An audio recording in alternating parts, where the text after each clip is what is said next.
To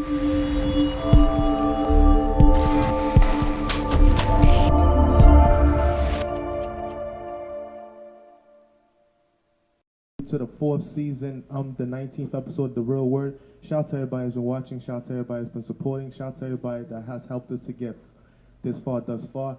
Shout out to everyone that's been supporting the movement. Shout out to everyone that follows us on Instagram. That's The Real Word Ministries Inc. on Instagram. That's The Real Word Ministries Inc. on Instagram.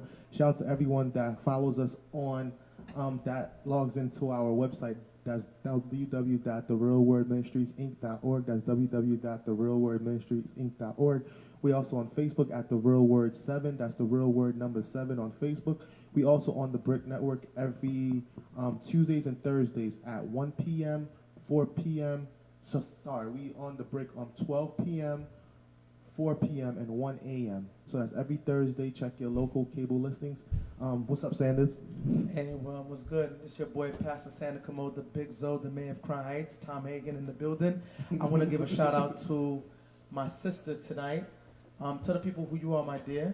Hi, my name is Coco Chanel. I'm a singer, songwriter, dancer, choreographer. So I'm excited to be here. Yeah, definitely. Word wonderful, wonderful things about you. So basically, tell the people what is Coco Chanel about. So my purpose and my mission is to inspire a lot of youth because I come from like fatherless home and growing up poor and having to struggle for so much. I want to be there and teach dance and things that you probably can't afford. I'm there to help you try to achieve your goals and everything. Wow. That's amazing. So what made you finally recognize your purpose and everything? It was actually a few years ago. I was living in a shelter. I was super depressed and I was a kid and I never knew that a kid could go through something like that, you know? And seeing a lot of young girls, my age and even younger, also going through that. I was like, well, it's a bunch of girls, they don't do anything, so let me just teach dance here, let's try it and everything. And then I wound up having 50 girls in the same building I lived in, having 50 girls dancing all over the place. We threw a little show that we wasn't even supposed to there and everything. And so when I moved to Brownsville, I said, okay, like I couldn't see those girls again, but I wanted to do the same thing for more kids, and that's what I'm doing now. That's amazing. And how old are you? 20. Oh my God. Wow. Shout out to the Ville. Shout out to the whole Brooklyn. The way you moving, by 21, 22, you're going to be a millionaire. I appreciate that. Like, that thing that's so beautiful. Like, to come from struggle, to come from depression, to come from a situation where you didn't have nothing, and you're here today, I think it's a beautiful thing. That's what shows up. What's your Facebook and your IG so the people at home can follow you? So my Facebook is Coco Chanel, COCOACHANEL. NEL, yes. And my Instagram is call me Coco Chanel. It's call_me_COCOACHANEL. And shout out to your homegirl too, your queen right there. Shout out to her too, because I think it's a beautiful thing to see sisters supporting sisters, sisters building sisters, sisters encouraging sisters. Yeah. Thank God we got to give credit because there's a lot of dry hand out here. Real quick, her name is Tashima Roy. She dances with me. Okay, that's what's up. Yeah. That's what's up. So boom. So what was the latest project that you guys just did and everything like that? So we got to perform with Total Control, and it was my first time performing for them. And I was super excited because the environment was so different and energy was so, like, everyone was super supportive. Okay. And so when we got there, we was like, we were a little nervous. Yeah. It's an older crowd, so okay, let's try. And performing, like, it was just like all that nervousness went away because everyone was super supportive. And I'm so thankful for that. So yeah. Wow. So from that situation that happened about like maybe a month or 2 months ago? No, we performed for them like maybe a week or two ago. Okay. Yeah, so it was super recent. And so from that situation, how did like the receptiveness with the people and everything like that? So thankfully, like posting everything, whatever, we have so much love. We record all of our performances and post all of our performances. And we got such positive feedback and so much love from adults and parents and people that like haven't seen our work before and so this was like, wow, like, keep going, and it was really motivating. That is what's up. Yeah. You are such an inspirational breath of fresh air. I appreciate like, that. for real, we need that. Like, real talk. Like, when you meet people in the same type of time and everything like that. So, my thing is that, let me ask you this, right? Where do you see yourself, like, 5 years from now? I definitely want to grow. Like, I don't see a specific place, but I definitely want to grow. I want to have my own team of background dancers and stuff. I want to be my own choreographer. I do my own hair and makeup, so I also want to teach Oh, that. you do your own hair and makeup. Yeah. Okay. Yo, ladies, you hear this? You support this black queen, you heard? That's amazing. Okay. I appreciate that. Man, I'm inspired. I'm blown away, like, for real, for real. I also design clothes, so I really Okay. want to design my own leotards Okay. and have like culture leotards. Like I've been planning things all in my What is leotard? So leotards are like it's really popular in the ballet community. Okay. Or They look Beyonce like a one wears piece. leotards. They look like It's a the one piece like the bathing baby suit. onesie. You see? Feel like the bathing suit, exactly. Yeah. Wow. the leotard. So so I want to design my own leotards and things. That's what's up. That's what's up. That's cool. Well, this is my brand right here. This is my brand. Nice. If you know it's Don't Count, Spread Love Now. Yes. I'm gonna have shirts, sweaters, and hoodies. I'm looking for wholesalers. If you know y'all want to sell, make some money, Mhm. let's do that. Also, I know a printing spot that's owned by a black person. Hey. He make coats and all that. We could go check him right by Nostrand and Church, and he's decent prices, and we can make that happen. Definitely. Nice. So That's what was amazing. some of your inspirations for dancing? Like, or who was some of your inspirations for dancing? Well, definitely my brother. When he was young, he was a dancer, and I danced too, but I was a little more shy. I wasn't as confident.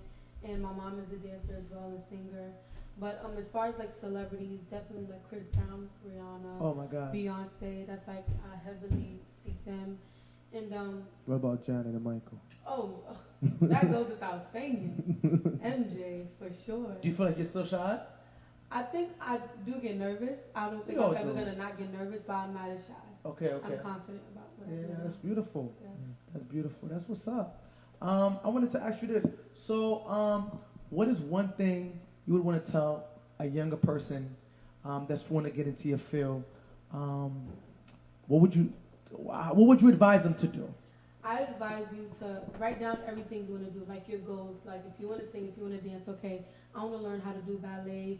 I want to get better at hip hop or whatever it is. Write down everything you want to do, because I feel like you're gonna slowly like manifest it, and you're gonna start knocking down goals without even realizing that you are. Like a Wow. vision You're board, gonna right? speak it into, exactly. You're gonna speak it to existence. Wow. And another thing that's like heavy that I have, that I'm still learning to this day, is don't let nobody tell you you can't do something. That's and a if fact. they do, that should be pushing you like, all right, watch me do it. Trust you me, know? we've had our That's shares like Facts. heavy. behind my That's back, heavy. Yeah.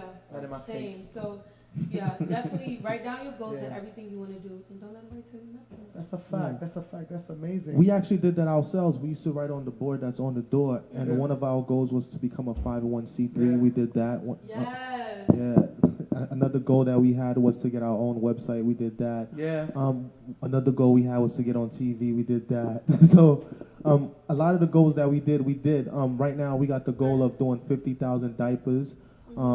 That's Sanders' dream right there. That he wants to do. Over 50,000. Over. Of course. And shout out to George Adam Parker, who's working with us now. You know, he's a Yeah. great guy. He's helping us with the marketing and promotional side. So shout out to him. Yeah. So, you know, it all started off as a dream, but then yeah. as we continue, like you say, we manifested into Yeah. reality. And, you know, that's sort of how you decode the matrix, right? Even in the Bible, it says in order for man to be born, he must come out the matrix, which means he must come out the womb and he must be born. So if we use that in a metaphoric sense, we must come out of our comfort zone in order to become bigger, you know? Yeah. Yeah, man. So just love the energy in this room. And the energy is very magnetic and very pure. So I wanted to basically ask this. How do you deal with discouragement?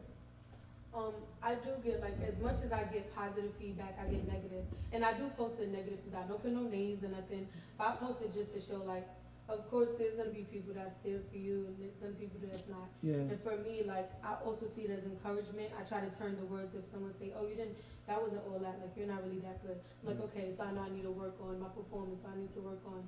I turn it to something like a critique and just work on it. That's it. I feel. Well, the thing is that, you know, in everything that you do in life, you have to always work hard for. Like, I know for a fact that Beyonce has a wonderful work ethic. She's on it. Anybody that's creative, you know what I'm saying? So I think that anything that you do, you got to be on it. So I think it's good to be critical. I think as friends, we always have to be critical of ourselves, you know, of each other. You know, like for example, Rickard has strengths. I have weaknesses. I have weaknesses. He has strengths. You know, weakness is strength. So we balance each other. And I think what's important is that as we critique each other, but we critique each other for the intent to build each other. Right. And I think that's what we need to really realize, because people will show you who they are. Right. Believe them or not, they'll show you. You know what I'm saying? So true. So just keep going for your dreams, keep flying, keep soaring, and like I said, listen. I would like to know, what is it that we can do for us to help you win? We wanna help you win, man. What can we do? So, I'm so excited to be here. Why is that? I'm so excited because, I was like, I don't know what to expect, and I like new things. Yeah. I like things I've never done before, so I've never done something like this before. Oh, you never been interviewed? You never been interviewed? Yes, interviewed. But by who? Was the last place you? It was the last place I did WEMS radio, and I did a few other low radios, like low key radio stations. Okay. But I just get excited. I don't know. Okay, so you've done this before. In a way, yeah. But I never did it with you guys before. That's what's the difference? The difference is that it's two guys, right? Normally it's like women and stuff. We support each other heavy. Yeah. And so we got like the opposite sex supporting you. It's like, okay, I'm gonna do something. Wow. Really, Yeah, I mean, we've been doing this for a while. This is the 98th episode, I believe. Nice. So in our 4th season, so we've been doing this for a while. Like, our job is to just help other people. Yeah. As individuals, I had a big social media following. Pastor Sanders had a big social media following. So we put it together, and our following turned into all of this, and it grew into multiple companies too. So we literally beat the odds. So if we could help support other people, then we can. That's how real it was. That's a true word. That's how real. True word. Yeah. Live too. Yeah, that's all good. Wow. True word. It's all good. The truth is the truth. The truth is the truth. Wow. So yeah, guys, now you know what's behind the banner.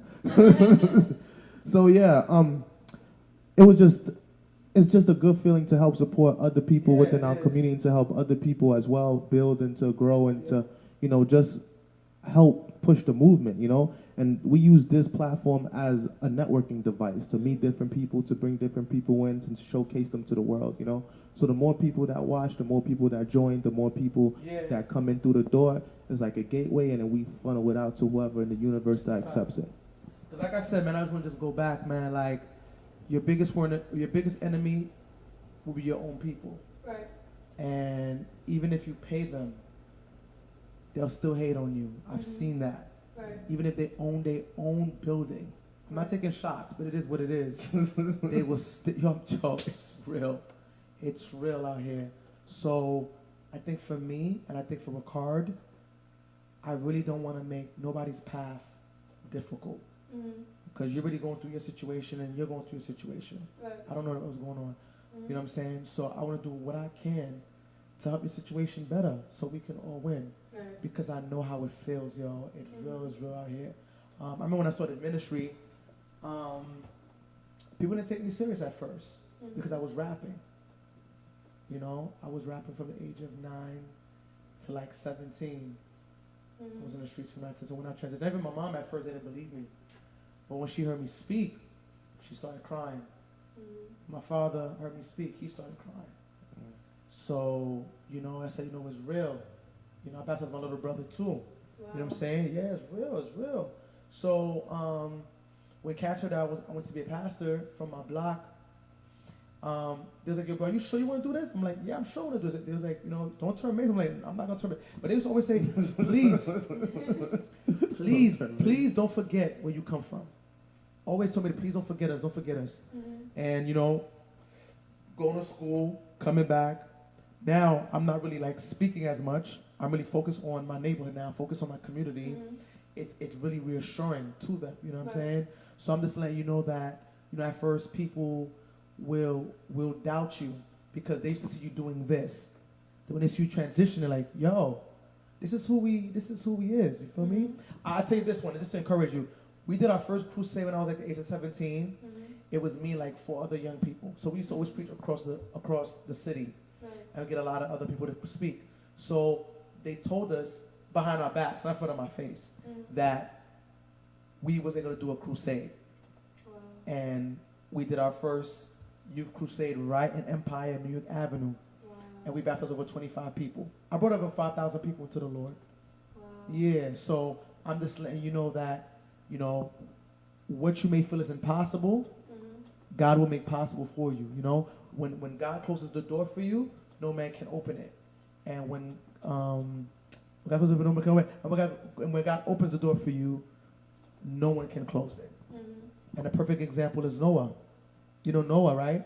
He was telling the people for 120 years, it was going to rain, it was going to rain, it was going to rain, it was going to rain.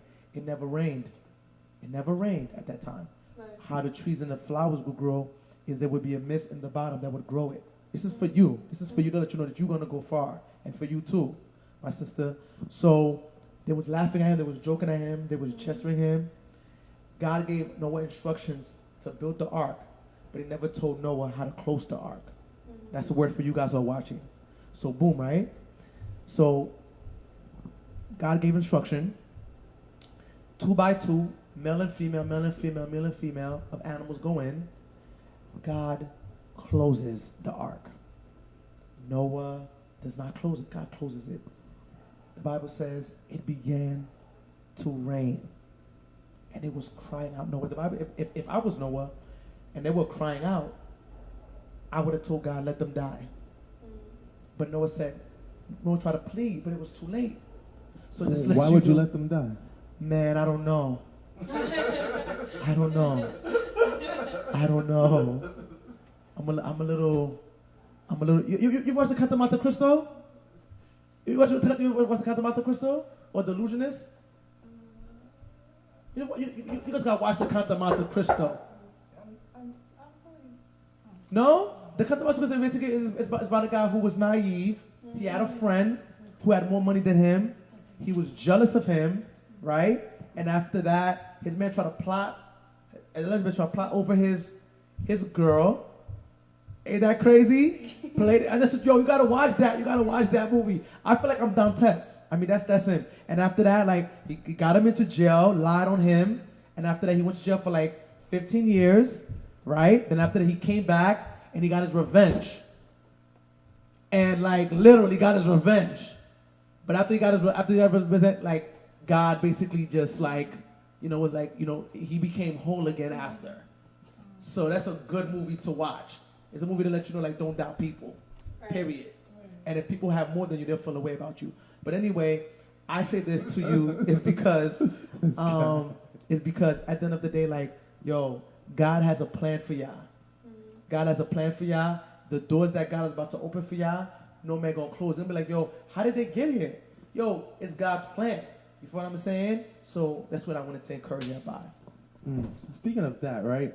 What's been in the news recently is the whole situation about the young man, the young black man that got killed in his home by the white female police officer. Recently, she was sentenced to 10 years in jail, and a lot of people saying that the trial is looking funny because she got 10 years for murder, when there's other people that got 25 for lesser offenses, and they're saying that she could get off on after 5 years for good behavior. After four. And also, a lot of people are saying that the way the family treated her, as in the brother giving her a hug in court, the father saying one day you want to be the friend, the other CO brushing the girl's hair. A lot of people said that it's kind of weird and that they feel like that set us back because it's almost like she got away with murdering an innocent man, and then we forgave them publicly, we as in black people. And the same thing happened in the Charleston church shooting, right? Where Dale and Ruth went inside a church, he shot it up, and the people were like, oh, let's forgive him. But meanwhile, we see other races say, never forget. But yeah, we're always quick to forgive. What do you guys think about that? Your thoughts for husband rants? Oh, it's crazy because someone just asked me about that as well. And I think, I personally feel like when we forgive people, we gotta be aware of what it is that we're forgiving them for, you know? And I found it hard to believe that we would so easily forgiving this woman, but we wouldn't embracing this woman, I should say, but we wouldn't embrace like a gay person, or we wouldn't embrace someone that chooses to live a different lifestyle as us, you know? So I don't really know yet how I feel about them embracing her because I haven't followed the story much yet. Yes, sir. But as far as like what I know now, like Wow. But you know what's so crazy? The thing is that for me, the witness who testified, he got killed. Yeah, he got killed in his house. My thing is that he got killed in his house too. But the thing is that I think we need to just be very wise, because let me tell you why we need to be wise. Number one, every year a couple black women are missing. You know that, right? Mm-hmm. I don't know if you guys have watched Hidden Colors, but black women are missing at least every year, or like they disappear. Nobody knows what's going on with them and stuff like that, just so you know. And there's a lot of organ trafficking going on. Black children in general. Yeah, there's a lot of going, you know what I'm saying? Because the thing is that, you seen Get Out? Yeah. Yeah, so that joint is real. So when I saw that court scenario, I just saw Get Out. Because the judge hugged her. You see, I got you. It's level to this. Don't mess with me. Don't mess with the big zone. The thing is that the judge hugged her. The police officer comforted her hair. Yeah, she brushed her hair. Brushed her hair. Mm-hmm. Pay attention. And the little brother was like, I forgive you. I forgive you. And the father wants to be friends with her. So my thing is that I'm not saying that we should not forgive, but I'm saying that we should be very cautious on embracing our enemy. Mm-hmm. Because this enemy, for over centuries, has done wicked things. Not only to us, but to each other. Mm-hmm. You follow what I'm saying? So I think we just need to be very, very, very careful.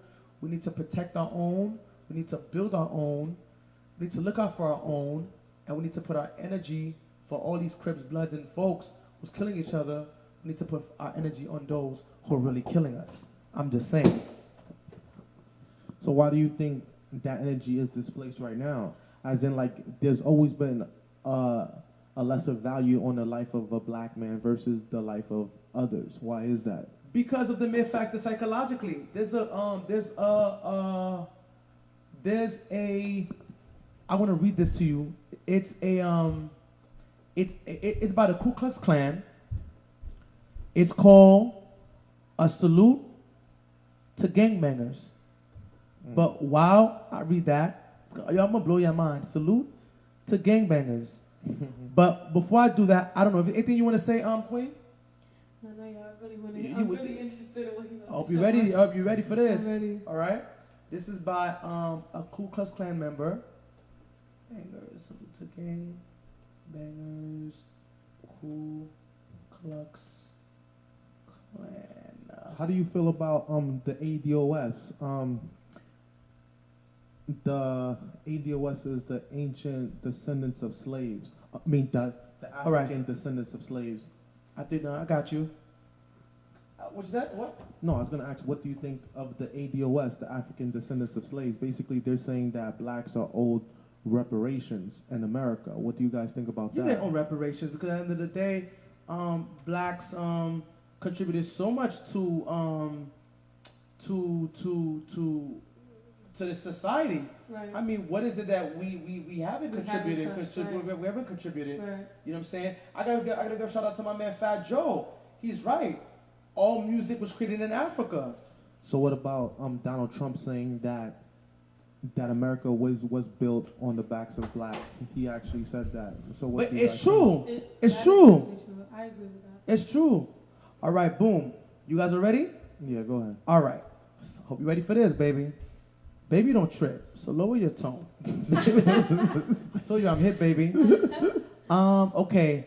The Ku Klux Klan would like to take this time to salute and congratulate all gangbangers for the slaughter of over 4,000 black people since 1975.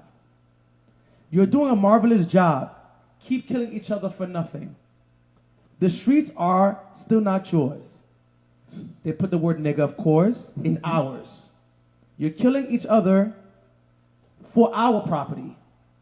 You're killing what could be future black doctors, lawyers, and businessmen that we won't have to that we don't have to compete with. And the good thing about it is that you're killing the youth.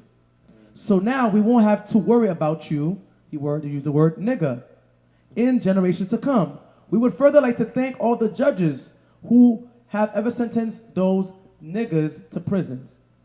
We are winning again. Yo, wake up, kings, queens. We are winning again.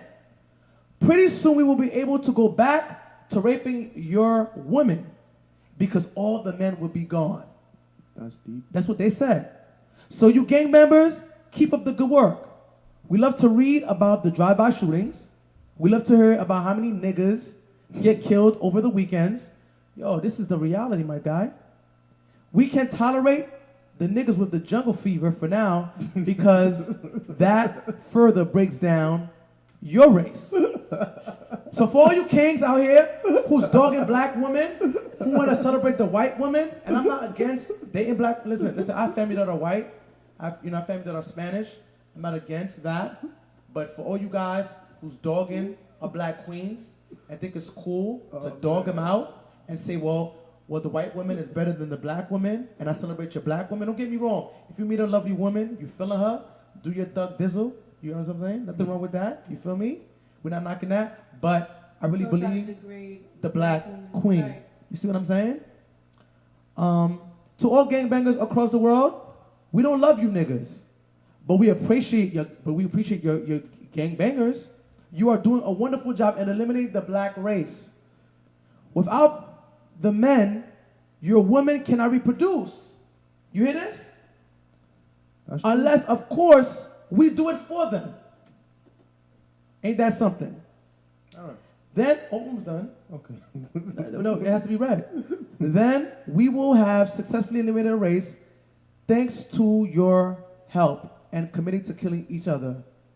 If most of you niggas, gangbangers, cannot read this letter, it's okay. Go pull a trigger and kill a nigga. Thank you. Wow. Any thoughts? I think that was an aggressive letter. I mean, we could have used some censorship. Yeah. Definitely heavy. And in a weird way that I can, like, growing up where I'm growing up now, well, living where I'm living now, I'm surrounded by that, you know? So hearing that is just like, I'm living around that. Yeah. Literally. When I first moved to where I live now, every day I'm seeing candles, a new set of candles. Yeah. You know, every day I'm seeing a new picture, Rest Easy or R.I.P. Yeah. A new T-shirt with somebody else's face on it. Yeah, I'm tired.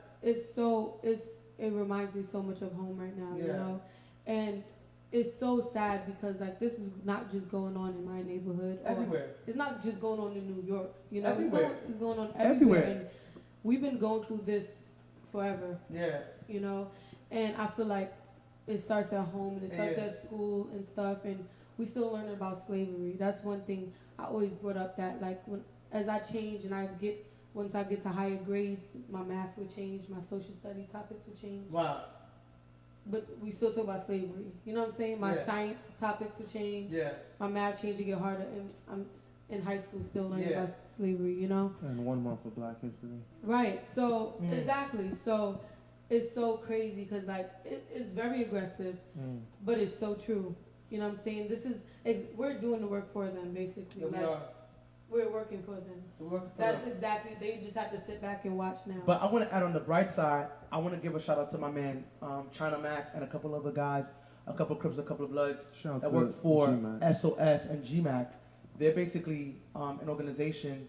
Basically, what they do is they reach out to gangsters who on the same type of time, and like Nipsey's on that same type of time, and on building a community. So this Crip that I bang with, this Bloods that I bang with, that they understand and build it. Like, for example, I have one of my friends right now. His name is Kevin Joseph, but my little bros call him YB, and he gave like 3,000 people security jobs across the city. Right. So in the midst of that's a lot of jobs. Yeah, a lot of security jobs. So he has the 8-hour, the 16-hour, the FOO.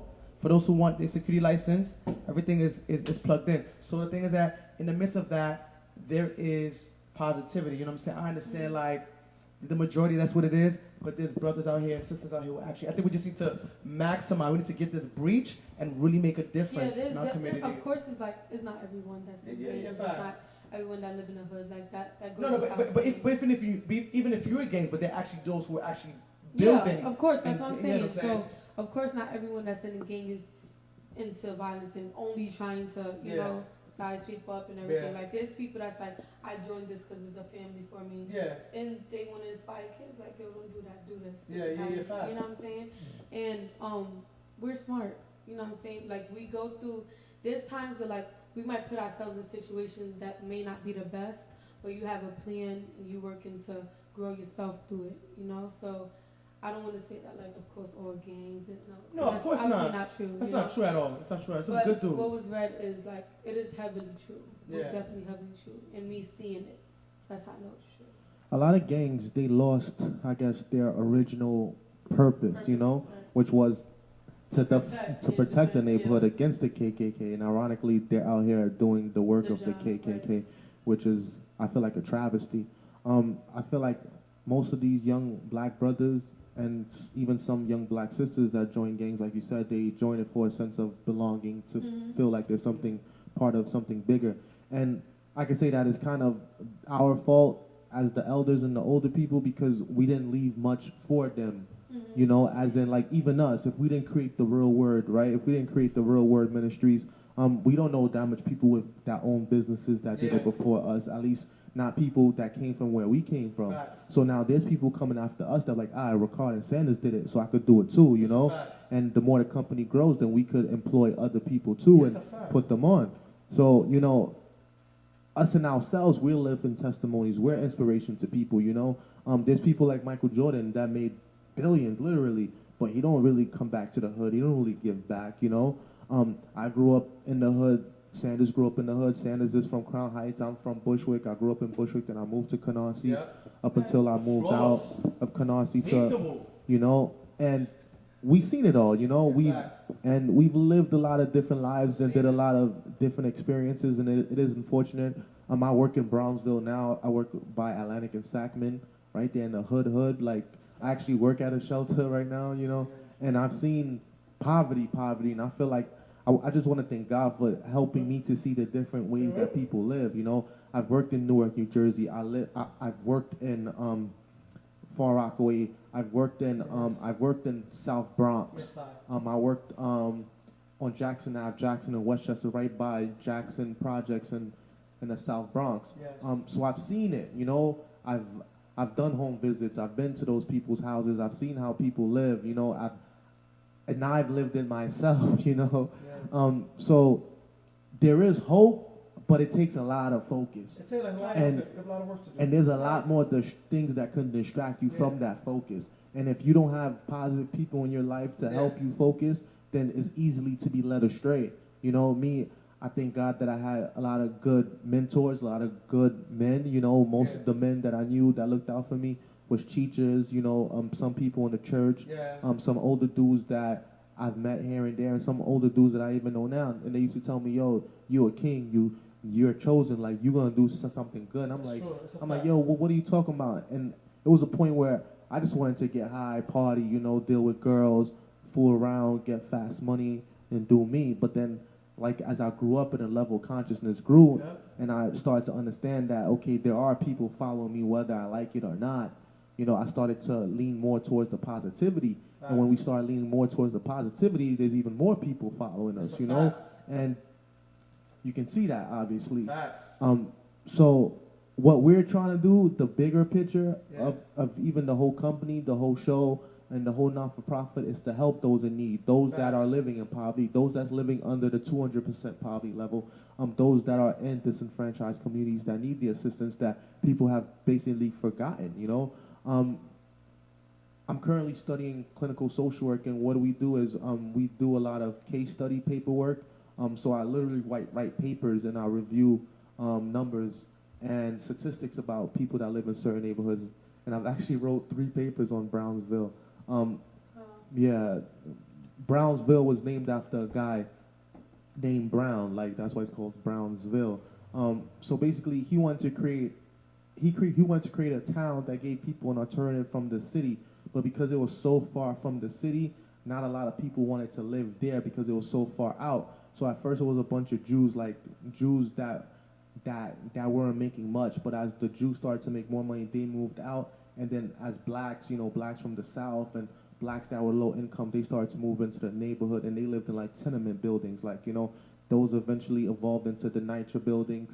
And it just never grew because it was so far from Manhattan, and it was so far from people that wanted to do commerce. One of the major streets is still a major street is Pickin. Pickin was supposed to be a major shopping area the way he envisioned his town to be, but it never fruitioned like that. Wow. And then instead it was just it's dangerous. Instead it was just stuck with a lot of poverty, and we know when there's poverty, there's crime, and because people are stealing because they don't have their own, and then when poverty and crime becomes drugs and alcohol because people trying to numb their senses from what's really going on. Right. And so you put that all inside in the boiling pot, and Brownsville is one of the neighborhoods that has the most projects per capita in the entire U.S., which means they stack projects on top of projects on top of projects, literally, like you can go there and see. And they put all these people in one spot, and all these people are in one spot with the same background, and they're economically disenfranchised. So then they start to hate on each other because the people that really put them in that position, they don't get to see them. So they only see each other. So they're like, okay, I see you in front of me, and so you're the person in front of me, you're the person I'm going to target, you know? Mm-hmm. And there's good people in these neighborhoods. We can never say that there's not good people. Up. There's stand people, up, every day I walk through there, you know? Some days I step over dope needles, you know? Just 2 days ago, I stepped over dope needles, and I said, damn, there's a kid that's going to school that's going to step over this, you know? Sometimes I'm going to work, and I see the prostitutes by the bus depot, by the school bus depots. They be right there by Alabama, too. Yeah, and then, you know, all these different things that I'm seeing, and me as a grown man, it's impacting me. I'm like, imagine a child that's seeing this, you know? Right. Same way is right by the bus depot. These kids are on their way to school, and the bus, they're going to see this. Same way, like, I'm walking past a bus stop and there's dope needles, there's kids that's getting on the bus with their parents, they're going to see this, you know? Right. And also, Brownsville per capita has the most homeless shelters as well. A lot of these hotels in these neighborhoods were converted into homeless shelters because there's a homeless epidemic going on in New York City, and they're trying to fix it with all these vouchers, but we know there's also a monopoly on real estate in New York where they're trying to make it for the rich. So yeah, you can have a voucher, but there's not a lot of places that's gonna let you come in because you're coming in with the stigma and you're coming in with this voucher that doesn't even cover what they can get in market rent. So the whole system is designed, is by design. So unless you wake up out the matrix and you see what's going on, like you sleep and they rocking you to sleep, like here, hold this K2. K2 does synthetic marijuana that was created by the government for individuals that was in the military so they could smoke, get the high, and still pass a drug test. Now you see K2 zombies all over Bushwick, all over Brownsville, you know? So it's like, you ask yourself, where this coming from? Where the guns coming from? Where's the drugs coming from? We don't own any planes. We don't own any pharmacies. We don't own any pharmaceutical companies. So who's creating this and then dropping it in our neighborhood? And then you see people sleeping on the corner and people selling themselves for that high, you know? Even us, we did a lot of work in that neighborhood. We fed 3 different shelters, and we dropped off multiple clothes in that neighborhood, and we fed the homeless. Even myself and my youth in the church, I brought the youth there. I loaded up the whole church van, and I brought them over there. I said, yo, you guys think you guys are tough? I'm going to bring you to a neighborhood, and you're going to see. Mm-hmm. And I made them make peanut butter and jelly sandwiches. I made them make turkey and cheese sandwiches, and we got juices and chips, and we went on foot. And we walked around, and we handed out all 200 sandwiches until they were gone. And at first, they wasn't trying to get off that van. I said, you guys going to get off that van because y'all talk all this stuff. Y'all going to do the work. Mm-hmm. Y'all going to get out of your comfort zone, and you're going to see how other people live, and you're going to feel better about how you live, and you're going to help other people feel better about themselves. And I feel like that's a way to empower those that will come after us. There have to be more people that's willing to do the work, that's willing to empower the youth, that's going to show the youth how to do better and how to help others. If that doesn't happen, then the whole generation is lost because there's a lot of negativity and not that much positivity. That's true. Wow. Anything you want to say, my dear? Wow. It's one part that he said you want to have kids inspire other people, like to appreciate what you have, because there's people that have worse, right? And it's crazy, like knowing kids that I know now. Well, before I moved into Brownsville, I was living in a shelter. So when I moved to Brownsville, I was like, finally I got my own place. I don't got to worry about struggling, being homeless, and none of that. And so when I used to tell my friends, like, oh yeah, I'm moving to Brownsville, they're like, Brownsville, and going crazy and everything. But for me, it was different because I came from something that was like sort of less than that. You feel me? I came from somewhere that was very temporary, that could have kicked us out in any moment. Stuff used to get stolen, missing, all types of stuff, you know? So that just goes to show, like, appreciate where you live. There's people that have worse. And of course, like, you know, you live your own self. Like, you live your own life and things like that. So, but it could be worse for you. You really have to appreciate where you live and take care of where you live. Because for me, like, it's crazy that he said the needles thing. I don't like littering at all. Like, everybody around me knows. They drop something, be picking it right up. Because I don't do that, you know? Wow. So, look, she know. I don't play that. So, that's crazy that you say That's that. crazy. That's crazy. On a brighter note, how you guys feel about the Tyler Perry situation? You know, he just created his own studio and everything like that. I think that's amazing. That is amazing. Tyler Perry is the truth, man. He is. Use the mic, bro. Huh? Use the mic. Oh, I'm so sorry. I'm just flowing because the vibe is so, Yeah, vibe is so he lit. is. You know what I'm saying? I'm just about the energy is so, like, I'm blown away right now. Yeah, but I think Tyler Perry made Black history with that one. Yeah. I think he made Black history. They He said that definitely did. he has the biggest studio, bigger than Universal, bigger than Disney, you know, and he made it in Atlanta. And Atlanta's like starting to become the Black Mecca right now, you know. It is the Black Mecca. Knock on wood, you know, I hope as much as they're building, they're also defending and protecting, because we see in history, usually when blacks come together in one place and they're building and they're unifying, Get they're the creating strap. awesomeness, you know, like unfortunate things happen Get the sometimes, strap. you know. Learn from Nipsey. We can say that. Learn from Dr. Sebi. We can say You that. can laugh. Hee hee ha. I see you. We can say that. We can say that Atlanta has become the new Tulsa, Oklahoma. Yeah. It has become the new Black Wall Street. Yeah. Get the strap, baby. Majority of the black popular people that's made money in music and entertainment all moved to Atlanta. Like and Killer Mike. And they're building that mecca. T.I., yup. I agree. They got to be protected at all costs. I agree.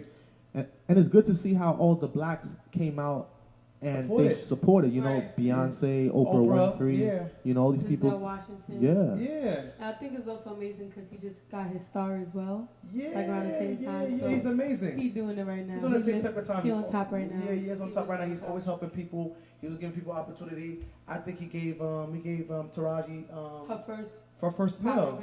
Yeah. Her first meal. Yeah. That's what it's I about. think what is amazing is that, like, aside from what he's doing right now, like what he's been doing, his movies like depict black females with jobs, not just, you know what I'm saying? Exactly. Like, it's not just like, okay, we all broke, we Yeah, all yeah. ghetto, we all We are thoughts. I agree. exactly. So True. his movies are amazing. That's a fact. And he deserves everything. That's that a he's fact. That's a receiving right fact. now. But one thing we're gonna see going forward now is that we're gonna see a lot of black movies. You know, shout out to But there is a lot of black movies. Keenan Peele, I think his Right. name is Keenan Peele, and Ava DuVernay. Yeah. For all the good work that they did. Facts. I think when they see us won a couple Emmys, right? They won a couple Emmys. The guy that plays Corey Wise, he won an Emmy recently He was too. Good. Yeah, He was good. He So- made me cry. yeah, he did a He great was job. good. He did a He great was job. amazing. So shout out to him. Yeah, big He's shout being out. awarded, and shout out to Yes. us. We're being awarded too, right? Hey. Next month we're being awarded. Like I said, anything we can do, you know, after this show, anything we can do to help you guys to win, we won't keep in touch. We're gonna help each other win, because let me tell you something, we all need each other, man. I appreciate that. That's true. Yeah. So do you guys think blacks should get reparations for slavery? Oh yeah, they should get reparations for slavery. That goes Of course they should. They should get All right. reparations. So if they do give every black person some kind of reparation, what do you think they should give them, or how much do you think they I should think they give? should give each $100,000. I'm with it. DJ Vlad, we all know DJ Vlad, the op. I think they should get, every black person should get over $100,000 or $1 million. And I feel that every black person, damn son, yo, they're gonna kill me, but hey, I got the strap too. But anyway, this is what it is, right? With that being said, I feel like everybody, like for example, let's say for example, you and your homegirl, let's say 4 of your homegirls come together right now. You put maybe $100 aside for 2 years, own property. Everybody own their businesses. You know what I'm saying? Take control of your neighborhood and stuff like that. If you really run your neighborhood, I think that would work, but what's hard is that, like, especially living in New York, a lot of people is not supporting each other. A lot of people pretend to want to see you grow and don't really want to see you grow, you know? So, of course, like, that's, like, an obvious, like, if we all put our coins together, we can make $1, you know?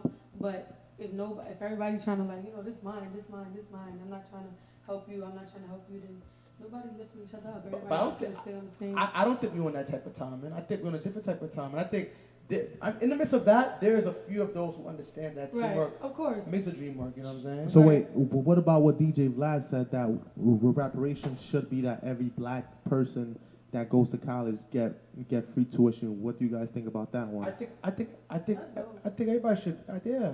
That's dope. But the I like thing, that. but the thing they say that is if everybody got a college tuition, then it's probably gonna mean nothing. Then, you know, if everyone has it, then the People value get their drops. money. Yeah. The thing is that for generations, you know. Okay, let's say this, right? If you guys got reparations and y'all each got 100,000, what would you guys do with it? Own property. Invest in the business. And I mean, invest in a business and flip. You could flip 20. Let's say it's $100,000. Okay, one at a time. You said own a business. What type of business would you open? I will open a dance studio. A dance studio? Cool. Where at? In what neighborhood? In your neighborhood or somewhere else? Bed-Stuy. In Bed-Stuy? Let's get it. You got dreams. We're gonna support Like, this. how would you make it look like? Like, give us the whole picture. Like an actual detail. Yeah. Describe it for the people so, So it a can lot of dance manifest. studios have mirrors. I think that's obvious, whatever. Mhm. But I want like a 360, like mirrors all the way around. Also on the top, whatever. I want it to be different floors for like beginners, professionals, different levels and everything. I Wow. want to have dance teachers myself. I don't want to be the one teaching there. And I want it to be kids that I grew up with, people that I like believe in. And I don't just want it to be ballet or hip. I want it to be like mime, break dance. Dances that's like not as common as like hip hop or ballet or Wow. contemporary. You know, it's crazy. We could actually do it. You know, we have a non-for-profit. Yeah, all it let's needs support funding. you, Bean. Yeah, we can do We'll it. support you. If we could get a grant for that, then we can do We it. can support you. Yeah, of course. You can run it, and we all eat. It's true. Wow. So what about you, Sanders? How would you flip the 100,000? I think for me, it would just be owning a lot of property, and owning a lot of businesses, and putting people to work because black people can work. Mm-hmm. I think that's what it is, and yeah, but we're gonna get that. You know, Right. what we need right now, and I say this all the time. You know, what we need now, you know, 'cause we already have one fundraiser consultant. The more that we have, the more that we have. Because at the end of the day, we want to do a lot of serious things in the community, so the community can actually feel what we're doing and stuff like that in a larger, you know, scale. Because like I said, you know, 3,000, 4,000 school supplies, that's all right. 2,000 diapers, to me, that's all right. You know what I'm saying? I want us to be able to shut the city down. And people think that to make people think that we're selling crack. Like, but we're not selling crack. Like, yo, why the lines are so long? Why everybody's out here? Mothers are out here. Yo, you didn't hear? Yo, these black kings, these black queens, they came together. They got about over 100,000 boxes of diapers. Come get your diaper. Like, what? Yeah. But that was kind of the reaction every time we do the giveaways. Everybody like, Yeah, what? yeah, Is this yeah. free? I mean, yeah, but for me, like I said, I want us to shut it down. Because we have a clown out here who's a president who's making statements. We want to make statements too. Mm-hmm. Igles. Yeah, we make statements too. Yeah, you know. I mean, myself, if I had 100,000, for those that are interested in buying property, there's a couple steps that you should do. One of the first things you gotta do is show a paper trail of your income. Yeah. The most obvious is get a job. You That's need at right. least 3 to 4 pay stubs showing that, and you have to show work history showing that you've been on the job for a decent amount of time. You can't get a job tomorrow and try to buy a house the next day. It don't work like that. You got to show the bank that you've been working there stably and you can afford the house once you get it. You also got to have a credit score of at least, I believe, 650. Yeah. But the higher your credit score is, the better it is because then you get a lower APR. That's the interest rate. Also, most of the time you're going to need a co-signer because of the amount the houses are. Probably the cheapest house is probably $150 maybe in South Jersey. New York, we know, is $500,000 and up for the most part. If you want a commercial, a big building, you need at least $1 million plus. So most of the time with commercial, you got to put down 20% down. You could go with the conventional FHA, first-time home buyer, or you can do a non-conventional, or you could do a hard money lender. Hard money lender is if you know a millionaire friend that's willing to give you the cash, you pay them back later. Some people do that. So there you go. Once you do that, you can start flipping. You know, if you got multiple dwelling, then you can do where you live downstairs and you rent the upstairs floors, and then you have some kind of income coming in that'll help you pay off the mortgage faster. Sometimes the house pays for itself if you have multiple units, but multiple unit houses are kind of expensive too at the same time. So that's something that you could do. I, of course, would invest in the Real Word TV, you know, maybe get a bigger studio, bigger spot, better equipment. Record label. Yeah, of course, pay for better advertisement. Yeah. Yeah, of course, real estate, flipped out a little bit. Yeah. And, you know, I would just sit on it, though. I would sit on it and think, maybe become an angel investor. An angel investor is someone that basically goes to conventions and other places, and they look for people with startups, and they invest their money into startups. A perfect example would be Uber. Jay-Z invested $2 million in Uber, and now that $2 million investment is worth, I believe, $70 million. Dynamite. Good night. So that's how you flip, really. You know, majority of the time, it depends on what circle you are. And most recently, Sanders and I have been going to these buildings that you need special access, right, Sanders? You know what I mean? So, talking about the last time we went in those buildings, we need to get special access to get upstairs. What building is that? What the meetings? Yeah, that's what I'm talking about. Oh, yeah. But the thing is that in order for you to go to these buildings, you got to be official. You got to be about your business. That's what I'm I saying. mean, we can't talk about these things over TV. But what I can say, but we don't mind putting y'all on. Like I told you, like for real, like I'm not even like. No, playing. but what I'm saying, here's my point though. Yeah. We're starting to get up there. Yeah, you know, yeah. where we meeting Yeah, I'm taking my people glasses off, yeah. and we're networking and we're reaching facts. reaching these pinnacles where people like us, even our skin color is the minority within these rooms. And they're surprised. But then it's about showing our Yeah. growth and maturity Yeah. and everything But that we're doing. Like, for real, I really want to like really help y'all because like I said, it's real. Like I said, we went through it a lot. You know what I'm saying? So we want to be able to, you know, because you know when you're doing God's work, which I'm doing is God's work, and God was only to mean necessarily means I'm preaching when I'm singing. Right. Like Beyonce's doing God's work. You feel me? Tyler Perry's doing God's work. You feel me? Using your God-given talent. You gotta give a talent. God give you the talent. It's for you. What you got is for you. The thing is that nobody can take that from you. That's your truth. That's your story. You feel me? So when you're chosen by God to do the work, like you're gonna go through trials and tribulations. You're gonna go through haters. Like you're gonna go through that. But my thing is that why am I gonna add fuel to the fire when you're already going through that already? You feel me? So we're gonna help because we know what it means to go through it. You know what I'm saying? Like, you know, that's what it's about. So whatever we could do to help, we want to really, really help. Like for real, and we helped a lot of people with no funny business. Just helping. No, I'm being real. You know what I'm saying? Like, no, what's that guy name again who got caught up? The white guy, you know, the couch situation. You know what I'm talking about? The couch situation. Yeah, like you know, he was sleep with the girls and stuff like that. I don't know what you're talking about. Weinstein. Harvey Weinstein. Yeah. The couch situation. Yeah, he would be beating a lot of girls. I'm like, yeah. that's random. It's the truth. Yeah, but I mean, It's the truth. I feel like that's another It's a random. situation. It's the truth. I feel like, okay, guys, this is something that's going on even at my job right now. You know, they're making us do the sexual harassment training and stuff like that. We currently live in a very sensitive time, you know, with all these different things that people are manifesting into real life. And, you know, you got to be careful. You got to walk that thin line. I feel like the only thing we can do is the best thing that we can do for us, you know, and our people. We got to just look out for our people just like every other people look out for their people, you know. We got to. You know, but we can't discriminate against no people, and we gotta help everyone. We're not discriminating against no people at all. You know what I'm saying? This is more than a ministry. It's a not-for-profit that want to be able to help people who are going through it. So we don't discriminate towards nobody. We had a gay person here the other day. So, you know, he showed us love, he showed us respect. We showed him love, we showed him respect. You know, we respectfully disagree.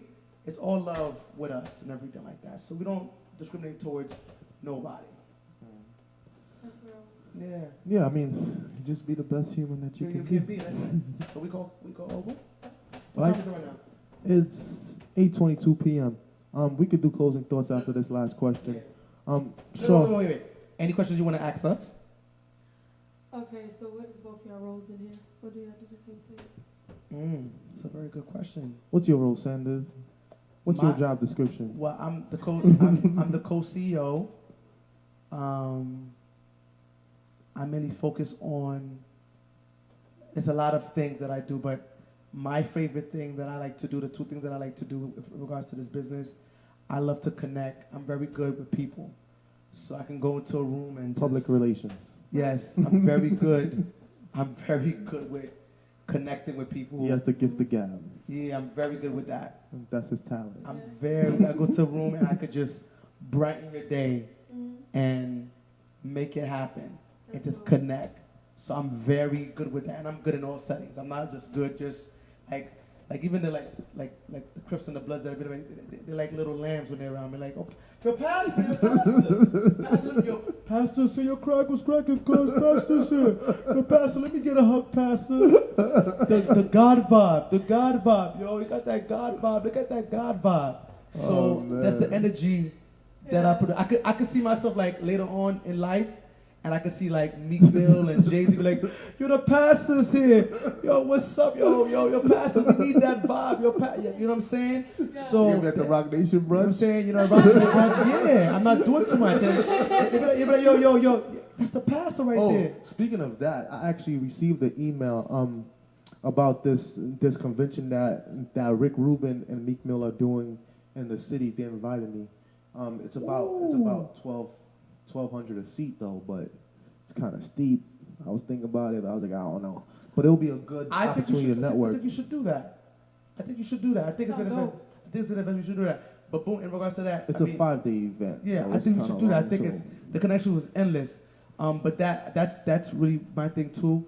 And also too, I have on my end I have different ideas, community ideas that I will not share. But right now, I want to do this diaper tour.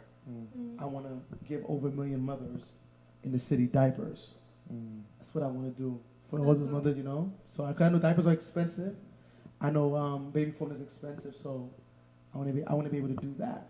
Yes. Yeah, we're gonna help each other. The good vibes, especially the silent one. Good vibes. In regards to my role in Yes. this, I guess I'm the person that does the paperwork and that tries to find,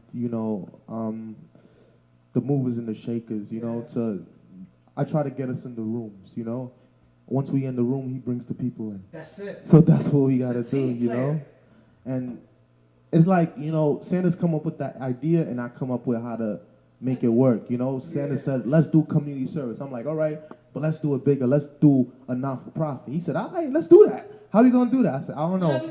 I'm like, let me go on Google. And we went on Google. We was like, all right. It was like, now we need the money. Sanders like, all right, we're gonna raise the money. So it's like that. I always say it's like Moses and Aaron. You understand? God gave Moses a job to do, and Moses wasn't ready to do it. Facts. And Moses was like, how can I go about these people that you claim to be my people, but I don't really know them? And they said, okay, use your brother Aaron to speak for you. And there's been situations where me and Sanders are in a room and I get shell shocked. Or, all right, the first time Sanders and I, we gave out over 600 business cards on Fifth Ave. When we first started doing it, Listen to this. I stood there and I was like, man. I'm a monster. And then Sanders was like, you know what? I got this. Excuse me. And Sanders was just like going everywhere, just handing them out. I'm like, you know what? Let me just hand them out. And then, the more I seen Sanders comfortable with doing it, the more comfortable I became doing it, And there's sometimes when I'm in the room and there's like a whole bunch of people and I'm out my comfort zone, I'm like, man, I wish Sanders was here because he helps me become more comfortable and to go out. And once It's amazing too. Listen, let me put it so cut you off. Yo, we went to this room. There's a lot of white people in the room. There's only black people in the room. My man, the thing is, I don't like to tell people what I do because you see, when you tell me what you do, it's like this, right? Okay, boom. When I used to preach a lot heavily, right? I know how they treat pastors like superstars in church. So I would just do this on purpose. When I go to church, if I'm preaching out of state, I would just go inside a room and I'll tell people who I am. Yeah, you follow me? But somebody, because I put in so much, something called the work. I put in so much work that, I put a lot of work in. You know what I'm saying? The thing is that somebody will be like, oh, snap. That's the pastor right there. And I'm like, oh my God, I was trying to hide and everything like that. You know what I'm saying? Really try to hide and everything like that. Like, for real. So the thing is that with him, and the thing is that once they hear the pastor thing, the whole narrative The whole vibe. Just, oh my God, I'm so sorry, Pastor, I didn't greet you properly, But I'm like, what you mean you didn't greet me properly? You should have greeted me properly, regardless if I was a pastor or not. What are you talking about? You feel me? So I always do that all the time, on some Beatle, Michael Jackson type of time. You feel me? But anyway, continue. But what I want to say was this. We was in a room with all white people, and my man went in. He presented himself properly and everything like that. I don't like to speak because, you see my vernacular, I'm sharp. So he went in. So me, I went off. And these white people just looking like this. Wow. Like, yeah, so it's like that. Like so, these Negroes. Because, I'm the high energy guy, but I could be mellow too. So he was doing his thing. So I'm like, yo, I don't want to talk. I'm like, yo, do your thing. Do your thing. Just chilling like this with my suit looking fresh, with my Brooklyn hat. He's doing his thing. Then he says, yo, Sander, tell him. I'm like, okay. So I give them the whole rundown of what I've done, prior before working with him. And it was just so astounded they didn't want to work with us. So it's pretty much a Beatles thing. It's like, I'm John Lennon, he's Paul McCartney. Yeah, I mean, Sanders brings the heart, I feel like. Yeah. And I guess I bring... The mind. Yeah. You're an animal. Yeah, I mean... He's an animal, he's a genius. I have a very analytical mind. Yeah. And I know how to manipulate words because of my vernacular, and because of my extended education and my thirst for knowledge. Like every day I spend hours just listening to tapes and reading things, so when I get into these rooms I know what to say and I keep improving myself, like vice versa. Even now I went back to school, I'm doing this master's, and even after the master's I might do a PhD or I might do a JD. But I feel like all that is important because people are going to test you based on your intelligence. They're going to. And they see black men that's owning businesses. What are your credentials? What? You understand? So, we could always bring the heart, but we also got to bring that paperwork. That's a fact. And I feel like that's what we did to solidify us and everything that we're doing. Yeah. And, I thank Sanders for being, I would say, that microphone, to project our message even further, Every day my brother sends me at least, exactly. Every day he sends me like 10 contacts, Yeah. Matter of fact, he sent me the contact that sends you guys here today. So, It's called the plug, baby. It's called the plug. So basically, like that's how we able to continue doing the show, and that's how we continue to grow this network of people. When I first met Sanders, he kept saying, "I got 5,000 friends on Facebook. I got 5,000 friends on Facebook. You got this much friends?" And eventually, we got there. But you did. You had the 5,000. The thing is that you just did the math. The thing is that I think one time, if you see somebody's doing their thing, like no one person can eat. You know what I'm saying? If we come together, we can all eat. So I saw a situation. I'm like, damn, this guy's doing his thing. I'm doing my thing. Let's come together and let's make something happen. As a result, it's only been 2 years now. You know what I'm saying? We was on TV once a day. Now it was on TV 3 times a day. Y'all guys gonna be aired on cable TV. I'm so sorry. Next time we're gonna interview too. Just wanna let you know that if you're not that shy. Now we're on cable TV twice a week, 3 times a day. And every episode is the least is 10K. Guaranteed tomorrow, we're gonna have at least 10K tomorrow. Guaranteed. On the live, on Facebook. On the live. So shout out to everybody watching live. Everybody's watching it. And men live, women live, but numbers don't lie. And the most like 50 to 70K guaranteed. So when we come together, we can make something special. Right. So just the energy, like your energy speaking a lot, and you have a lot to say. After this is over, because we don't want to talk, we're going to talk and we're going to see what we can do to help each other. No, we're going to really help each other like for real, because we can all win, like for real. Some closing thoughts, guys? I was inspired by the Queens tonight. Shout out to Brooklyn. I was inspired. I'm really thankful for being invited here. I'm super excited to be here and work further with you guys and get to know more about what you guys do. Definitely. Yes. Make sure you go follow me. What's your Instagram? Instagram is call_me_Coco Chanel, and my Facebook is Coco Chanel. Yo, support my queen. You? Oh, YouTube too, right? Oh, and my YouTube is Coco Chanel. Yes, everything is Coco Chanel. Yes. Sanders, closing thoughts? I just said I was inspired by the Queens. Okay. So my closing thought is let's just be you, let's build, and let's keep it pushing. Shout out to everybody that's watching. Shout out to everybody that's watching on YouTube. Like and subscribe and share. Shout out to everybody that's watching on Facebook. Like, subscribe, and share. Shout out to everybody that's watching us on Instagram. Shout out to everybody that's watching us on the Brick Network. And we thank you for all of you guys that's been supporting us, all you guys that's helped us get this far. And the next step is to, to manifest all of this into riches so that we can enrich the whole community. That's a fact. Saying this close out with a prayer. Father, we thank you for inspiring us. Help us to be better. In Jesus' name we do pray. Amen. Amen. So thank you guys. Good night. We love you. Hey. Yep.